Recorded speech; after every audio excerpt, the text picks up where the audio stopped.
Hi, I'm Adrian. I'm a cognitive hypnotherapist in London. I also work internationally online, and today's video I'm going to be looking at what our language sometimes reveals about who we are.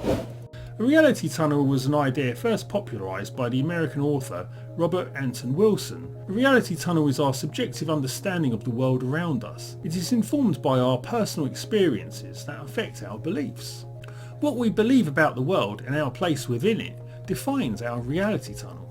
Every kind of ignorance in the world all results from not realising that our perceptions are just gambles.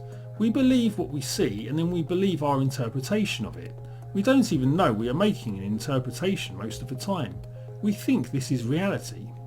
Exploring our unconscious mind is conducive to understanding how these unconscious beliefs are sometimes expressed through the unguarded use of language.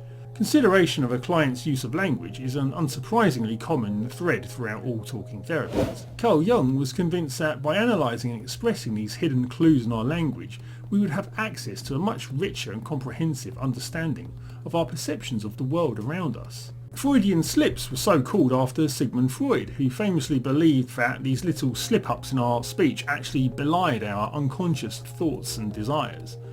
Psychologist David Grove devised a set of questions he called clean language, using his clients' own words and metaphors to draw their attention towards valuable insights. It can be interesting to observe how during the 18th century, the rise of hydraulics as a technology shaped the way people express their experience of the world around them in the metaphors of the day.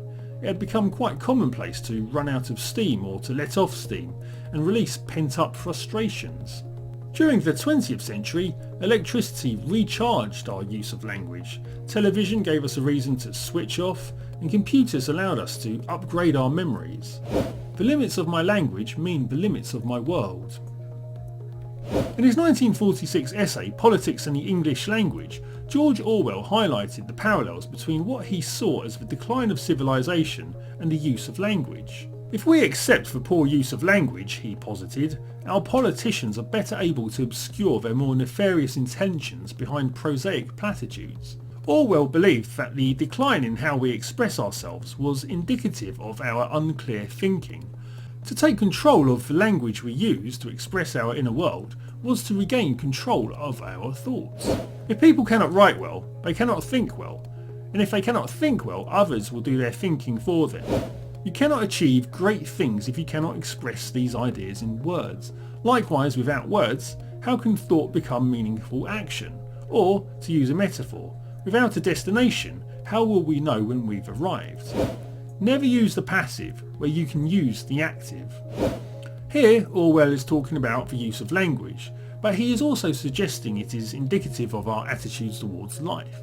Don't be passive in your speech or writing. Use language as a weapon against complacent thought. If life is a story we are telling ourselves, using richer language can bring potency to the unconscious metaphors by which we create our reality tunnels, and ultimately our lives.